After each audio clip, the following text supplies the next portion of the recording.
മുരളീധരനുമായി ആലോചിച്ച് മുരളീധരന്റെ സർട്ടിഫിക്കറ്റിനനുസരിച്ച് കാര്യങ്ങൾ നീക്കാൻ തയ്യാറായാൽ ഇതിനപ്പുറവും സംഭവിക്കുമെന്ന് ആരിഫ് മുഹമ്മദ് ഖാൻ കാണണം.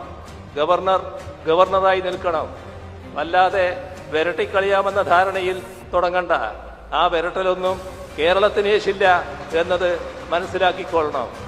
എന്തോ വലിയ അധികാരം കയ്യിലുണ്ട്, അതുകൊണ്ട് എന്തോ അങ്ങ് ചെയ്തു കളയും എന്ന മട്ടിലൊക്കെയാണ് ചില ഭാവങ്ങൾ.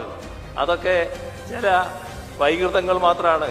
അതൊന്നും നമ്മുടെ രാജ്യത്ത് പ്രായോഗികമാക്കാൻ കഴിയുന്നതല്ല ഇന്ന് എന്നത് മനസ്സിലാക്കാൻ അദ്ദേഹത്തിന് കഴിയണം. വിവേകം വേണം. എന്തും കാണിച്ചു കളിയാമെന്ന് ധരിക്കരുത്. എന്തും ചെയ്യാമെന്ന് ധരിക്കരുത്. എന്തിനേയും വെല്ലുവിളിച്ച് കളിയാമെന്ന് ധരിക്കരുത്. അതിനൊന്നുമല്ല ആ സ്ഥാനം.